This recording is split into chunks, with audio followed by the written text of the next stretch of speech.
नमस्कार साथियों, निर्माण क्लास अयोध्या में आपका हार्दिक स्वागत है। आज हम आप लोगों का इस नए चैनल पर स्वागत करते हैं जो जीके जीएस के लिए समर्पित रहेगा और सभी परीक्षाओं के लिए उतना ही महत्वपूर्ण रहेगा, यानी कि यूपीएससी से लेकर के आपके वनडे एग्ज़ाम्स तक के लिए पूरी तरीके से महत्वपूर्ण रहेगा, क्योंकि कमोबेश सिलेबस सभी जगह का एक ही है।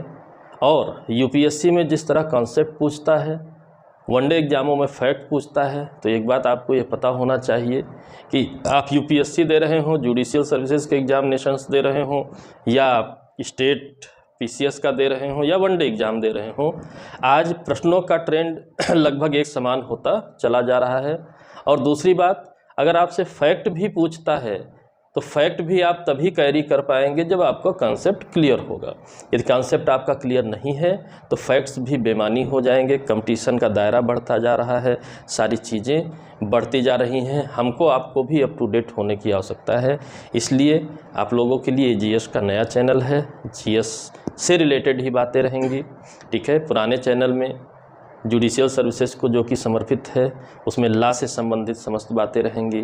जुडिशियल सर्विसेज के जो बच्चे हैं उनके लिए भी जीएस का क्या महत्व है बहुत अच्छे से वो जानते हैं और उनको कहीं भी भटकने की ज़रूरत नहीं है। यहाँ जीएस का सभी प्रकार का उनका सलूशन रहेगा, साथ ही साथ अन्य एग्ज़ामों का भी, यूपीएससी से लेकर के वनडे एग्ज़ामों तक का जीएस का सभी पार्ट आपका यहाँ पर मौजूद रहेगा। लॉ के लिए आप हमारे दूसरे चैनल पर बने रहिए, निर्माण क्लास अयोध्या जो लॉ को समर्पित है, तो लॉ से संबंधित वहाँ पर रहेगा, जीएस से संबंधित आपका यहाँ पर रहेगा। आशा करता हूँ कि ये प्रयास आप लोगों को भी पसंद आएगा। मेरी ओर से तो पूरी कोशिश है ही, ठीक है, ताकि आपको भटकना ना पड़े, फालतू का इधर उधर का मैटर ना इकट्ठा करना पड़े। एक बार ध्यान से पढ़िए, पूरा कॉन्सेप्ट क्लियर, फैक्ट अपने आप सब एडजस्ट हो जाएंगे। तो हमने पिछली कक्षा में वर्ल्ड ज्योग्राफी की ब्रह्मांड से लेकर के महासागर तक की सफ़र किया है, तो उसका लिंक आपको डिस्क्रिप्शन बॉक्स में उस प्लेलिस्ट का लिंक दे दिया जाएगा, ताकि किन्हीं लोगों का अगर ज्योग्राफी में वो पोर्शन छूटा हुआ है, इस चैनल में नए सिरे से जुड़ते हैं, तो डिस्क्रिप्शन बॉक्स के ज़रिए दूसरे चैनल की प्लेलिस्ट पर जा सकते हैं और वर्ल्ड ज्योग्राफी का समग्र मैटर मिलेगा। साथ ही साथ जीएस के अन्य भी बहुत से इशूज़ वहाँ पर मिलेंगे, तो आप उस चैनल को भी लाइक शेयर सब्सक्राइब करिए ताकि आपको वहाँ से भी कुछ मिले। और बाकी यहाँ एक रेगुलर क्रम हमारा चलता रहेगा सामान्य अध्ययन के लिए, और हम धीरे धीरे चीज़ों को मेंटेन कर लेंगे, आगामी एग्ज़ामों के लिए प्रिपेयर रहेंगे। कई बच्चे परेशान रहते हैं वैकेंसी आई नहीं आई, तो तैयारी वैकेंसी आने ना आने पर नहीं की जाती, तैयारी की जाती है। जब भी वैकेंसी आती है तो उसको सर्वोत्तम प्रयास देने के लिए पहले से ही तैयार रहना आवश्यक होता है। प्यास लगने पर कुआं नहीं खोदा जाता है, ये बेवकूफ़ों का काम है। तो आप लोग पहले से कुआं खोद के तैयार रहिए, प्यास लगे तो निकाल के खाली पानी पीना रहे। तो इस नए चैनल में जीके जीएस के निर्माण क्लासेज के आपका हार्दिक स्वागत है। आज हम प्रारंभ करते हैं पिछली सीरीज, जिसका लिंक आपको डिस्क्रिप्शन बॉक्स में मिलेगा, वर्ल्ड ज्योग्राफी का। उसी सीरीज का अगला हिस्सा है वायुमंडल, जहां से हम प्रारंभ कर रहे हैं एटमॉस्फेयर।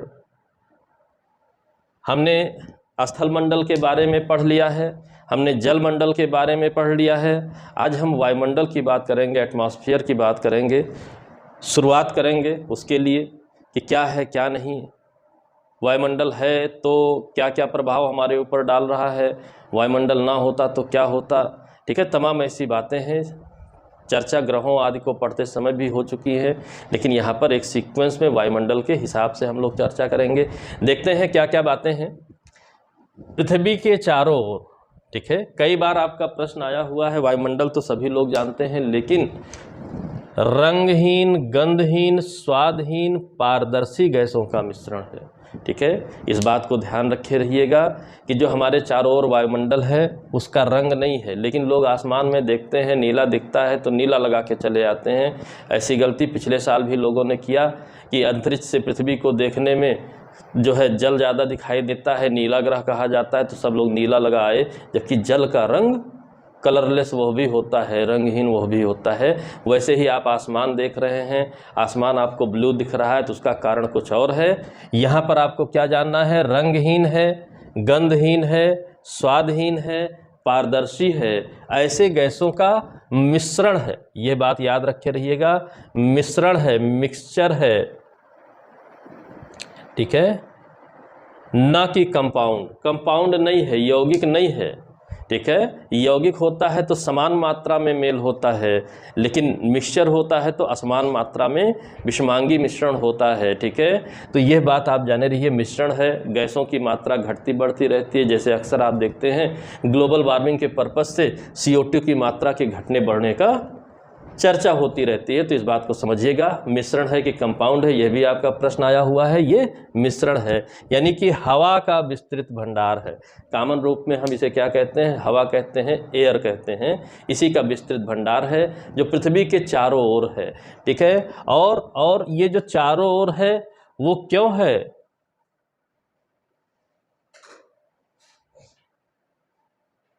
वो पृथ्वी के ग्रेविटेशनल फोर्स के कारण है। पृथ्वी का जो गुरुत्वाकर्षण बल है उसके कारण चारों ओर ये वायुमंडल आपका टिका हुआ है। अगर पृथ्वी का गुरुत्वाकर्षण न रह जाएगा तो यह वायुमंडल भी नहीं रह जाएगा।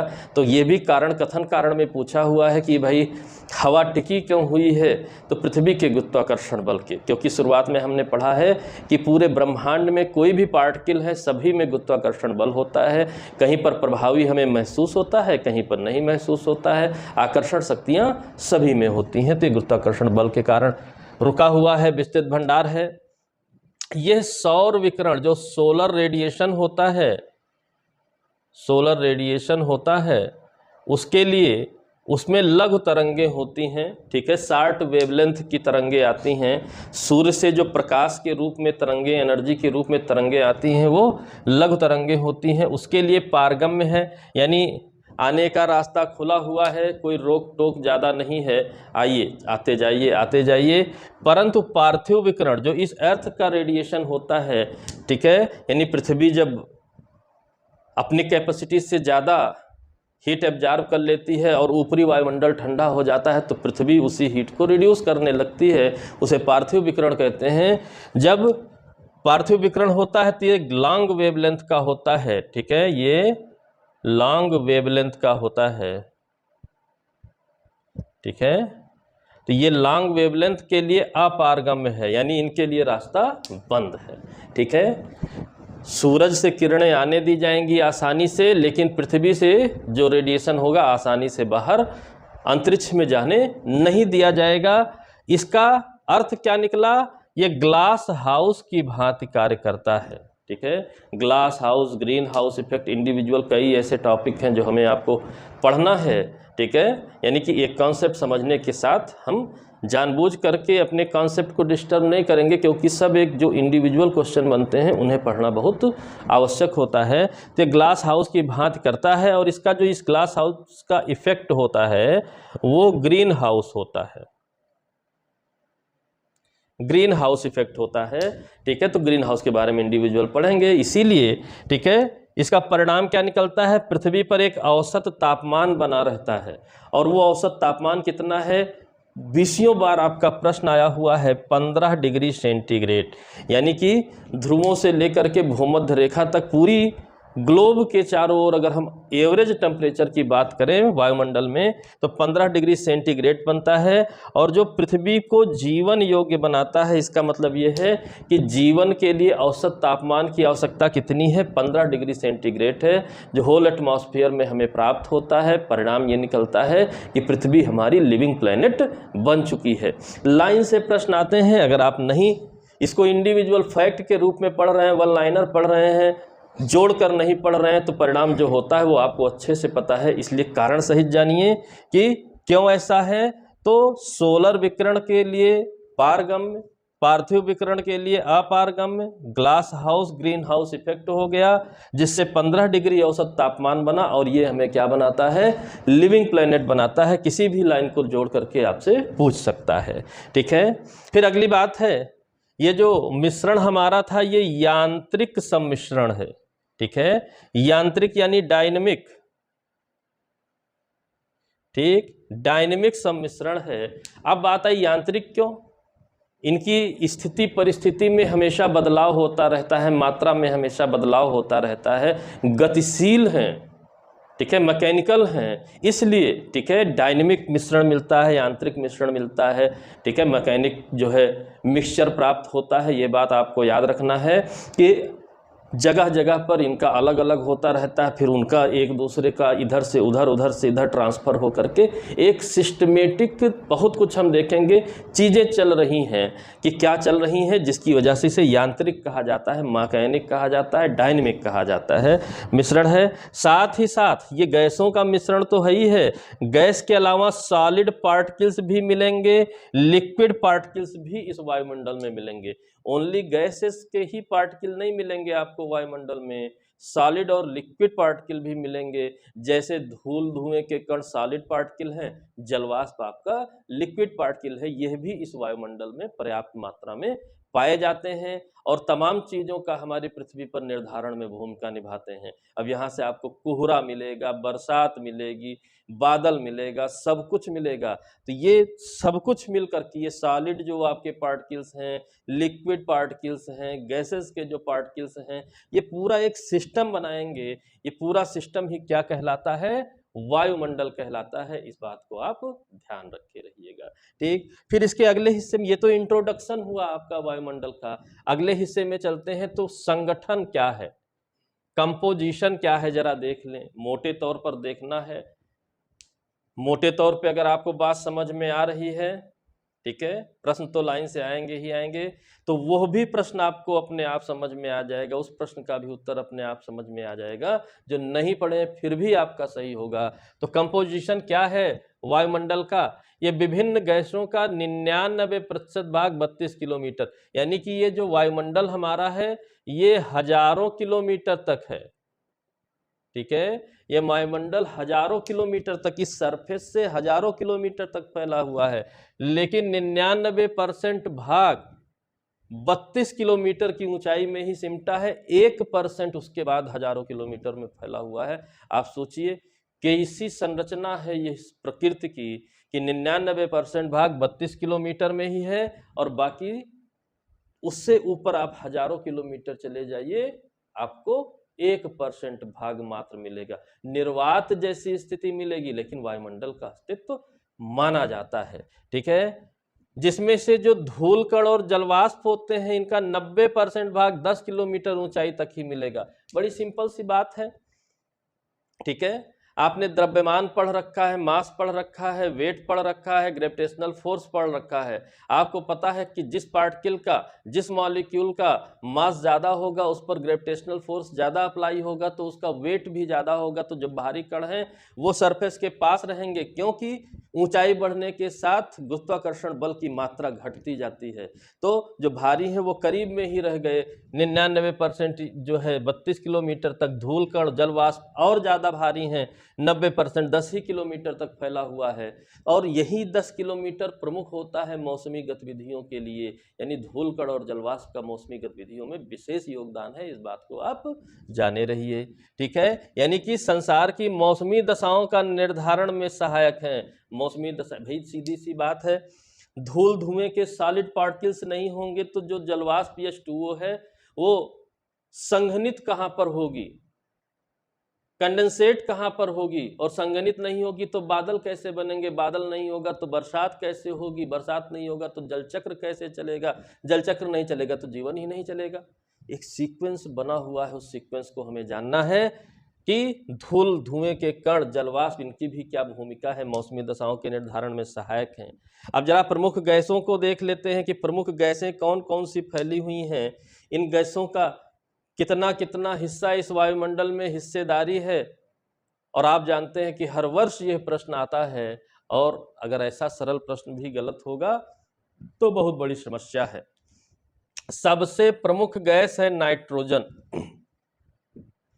जीवनदायिनी तो अभी ऑक्सीजन मिलेगी, लेकिन सबसे प्रमुख, सबसे ज्यादा मात्रा में पाई जाने वाली गैस है नाइट्रोजन। ये वायुमंडल की बात हो रही है, सरफेस की बात नहीं हो रही है। और ये जो नाइट्रोजन है ये 78.03% पाई जाती है स्वतंत्र अवस्था में, यानी कि लगभग 78%। 78% तो यही अकेले हो गई। ठीक है, नाइट्रोजन ही हो गया। और इसको, यूज हम कैसे, हमारे लिए कैसे उपयोगी है, सांस लेने में तो उपयोगी है नहीं, सांस वाली तो अभी बाद में मिलेगी, इतना ज्यादा पाई जा रही है 78%। अब बात है, यहाँ तो कंपोजिशन पढ़ रहे हैं लेकिन एक दूर का क्वेश्चन भी लिंक करते चल रहे हैं ताकि आपको समस्या ना रहे। जब वहां पढ़िए, जो दूर वाला हम लिंक कर रहे हैं उस क्वेश्चन को पढ़िए तो ये अपने आप याद आ जाए, दोहरा जाए, कितना अच्छा ट्रिक रहेगा आपका पढ़ने का। तो 78% आप पढ़े हैं। लेग्यूमिनस पौधे होते हैं जिसे दलहन कहा जाता है, दलहन के जो पौधे होते हैं इनकी जड़ों में गांठें पाई जाती हैं जहां पर कुछ जीवाणु पाए जाते हैं। ठीक है, लेग्यूमिनस पौधे जो होते हैं अधिकांशतः इसमें दलहन के पौधे आते हैं, इनकी जड़ों में गांठें पाई जाती हैं, जिनकी जड़ों में जो गांठें हैं वो गांठों में जीवाणु पाए जाते हैं। ये जीवाणु क्या करते हैं, ये सहजीवी होते हैं पौधों के, ये वायुमंडल की जो फ्री नाइट्रोजन टहल रही है, गैसीय फॉर्मेट में जो टहल रही है, इसका ठोस रूप में यानी नाइट्रेट के रूप में स्थिरीकरण करते हैं, इसीलिए नाइट्रोजन फिक्सेशन का कार्य करते हैं और मृदा में, मिट्टी में नाइट्रोजन की मात्रा, नाइट्रेट की मात्रा सॉलिड रूप में बढ़ा देते हैं। और आप जानते हैं कि नाइट्रोजन की पौधों की कितनी आवश्यकता है, तभी तो बढ़िया पोषित पौधे बनेंगे, बढ़िया धान, गेहूं, चावल, आम सब कुछ मिलेगा हमको। ठीक है, नाइट्रोजन की कमी हो जाए तो पौधों के लिए नाइट्रोजन जरूरी है, हमारे लिए जो जरूरी है वो पौधे देते हैं, तो एक श्रृंखला बनेगी, तो इसका नाइट्रोजन का फिक्सीकरण हो जाता है, फिक्सेशन हो जाता है। लेग्यूमिनस पौधे और कुछ शैवाल भी पाए जाते हैं, उनके माध्यम से परिणाम क्या निकल करके आता है कि एक चक्र चलता रहता है और नाइट्रोजन का उपयोग होता रहता है। ठीक है, जो गैसीय फॉर्मेट में नाइट्रोजन बिखरी हुई है वायुमंडल में, इन जीवाणुओं द्वारा, शैवालों द्वारा उसका फिक्सेशन करके उपयोगी बना दिया जाता है और एक चक्र चलता रहता है। यानी 78% नाइट्रोजन है वायुमंडल में। दूसरी गैस है इंपॉर्टेंट ऑक्सीजन, और ऑक्सीजन प्राणदायिनी गैस है, लगभग 21%, यानी कि लगभग 21% मतलब 20.99% है, 21% लगभग यही पाई जा रही है। तो 78% एक 79%, ठीक है, और 79-10 89%, 89-10। ठीक है, बात को समझ लीजिए कि कितनी इंपॉर्टेंट बात हो गई। ठीक है, तो ये दोनों गैसें ही, ठीक है, 98-99% लगभग हो जा रही हैं। ध्यान से समझिएगा, कंफ्यूजन नहीं रहेगा। लगभग 21% ये हैं, इनका क्या काम है, ये हमारे लिए कैसे, एक तो सांस लेने में हम उपयोग करते हैं, लेकिन सांस लेने में डायरेक्ट ऑक्सीजन का किस तरह उपयोग होता है उसके लिए मानव जो है पूरी संरचना इंटरनल पढ़नी पड़ेगी आपको। ठीक है, श्वसन तंत्र पढ़ना पड़ेगा, बहुत कुछ पढ़ना पड़ेगा, लेकिन एक सिंपल सा बार बार पढ़ते हैं कि जो ये हरे पेड़ पौधे होते हैं ये प्रकाश संश्लेषण क्रिया द्वारा इसे विमुक्त भी करते रहते हैं, यानी कि आपको लिए जो सांस ले रहे हैं ऑक्सीजन ज़्यादा मात्रा में मिले, इसमें सहायक कौन है, पेड़ पौधे हरे सहायक हैं। इसलिए जंगल लगाना चाहिए, पेड़ पौधे लगाना चाहिए, उनका संरक्षण करना चाहिए, क्योंकि ये प्रकाश संश्लेषण द्वारा हमारे द्वारा छोड़ी गई CO2 को यूज करके ऑक्सीजन को फ्री करते रहते हैं और फिर से हम ऑक्सीजन लेने के लिए सक्षम हो जाते हैं। लगभग 21% ऑक्सीजन है, इस बात को भी आप ध्यान रखे रहिएगा। तीसरे नंबर पर गैस आती है आर्गन, जो कि 0.93% है, लगभग 1% है, 1% पूरा नहीं है। ठीक है, लगभग 1% है। ये अक्रिय गैस है और सर्वाधिक मात्रा में अक्रिय गैसों में यही पाई जाती है। तो 99% तो यही हो गए, 99% से थोड़ा सा अधिक ये हो जाती हैं 3 गैसें, नाइट्रोजन, ऑक्सीजन और आर्गन। अब आप समझिए कि वायुमंडल का कंपोजिशन क्या है। फिर 1% में सब आएंगे, ठीक है, जिसमें प्रमुख है कार्बन डाइऑक्साइड CO2, बड़ी चर्चा है, 0.03%। आप सोचिए 0.03% CO2 है, ग्लोबल वार्मिंग की ये स्थिति है। अगर 0.0% में भी अगर कुछ बढ़ोतरी हो जाती है तो क्या ग्लोबल वार्मिंग की क्यों इतनी ज़्यादा चर्चित है, CO2 हमारे लिए कितनी खतरनाक बनती जा रही है कि लगातार पूरा विश्व लगा हुआ है CO2 के नियंत्रण पर, कार्बन डाइऑक्साइड के नियंत्रण पर। तो जब वो टॉपिक्स पढ़ेंगे तो यही साथ देगा, अन्यथा साथ नहीं मिलेगा। तो CO2 0.03% है।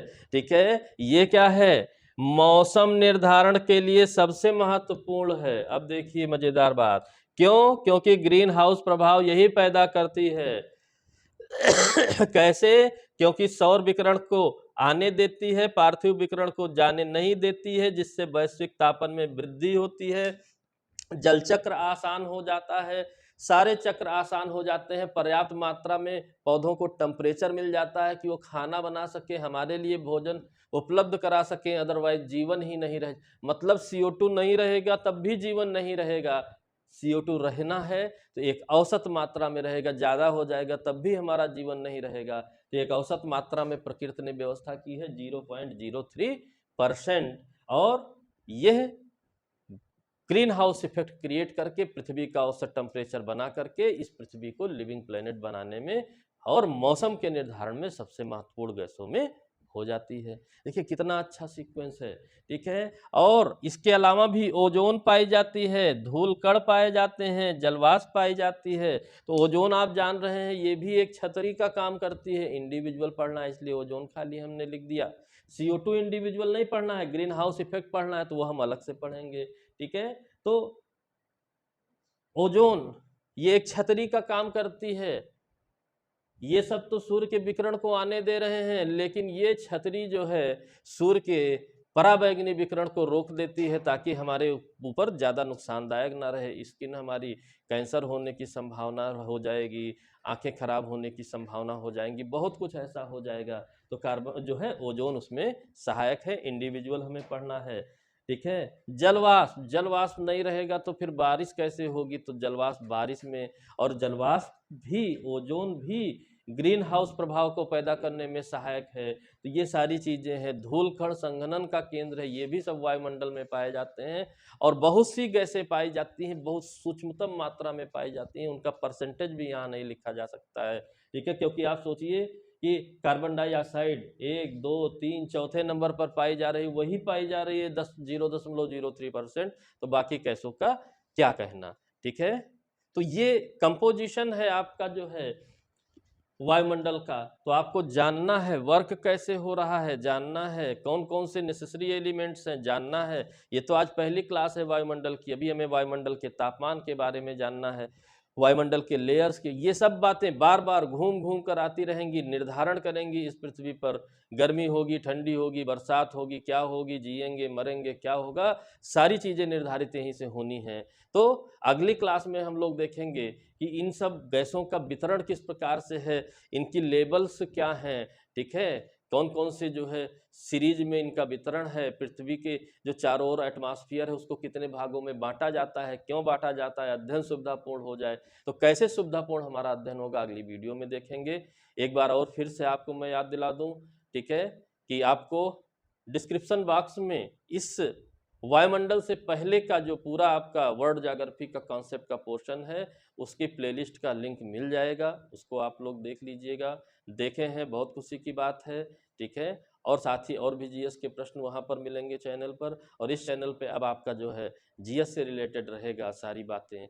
कोई और टॉपिक इंडिविजुअल अगर आप लोगों को चाहिए होगा तो आप कमेंट भी कर सकते हैं, उस टॉपिक पर वीडियो आपको मिल जाएगा। लगातार वीडियो मिलता रहेगा और आप अपनी तैयारी अच्छे से करिए। किसी भी एग्जामिनेशन की प्रिपरेशन कर रहे हैं, यूपीएससी से लेकर के कहीं, पढ़ने का स्तर इतना आपको रखना पड़ेगा, अन्यथा कहीं पर भी नहीं होगा जब तक को रिलेट करके आप चीज़ों को नहीं जान रहे हैं, ठीक है। ये था वायुमंडल का पहला पार्ट, एक हिस्सा आपने पढ़ा। अगले हिस्से में फिर से मुलाकात होगी, तब तक के लिए जय हिंद, जय भारत, धन्यवाद।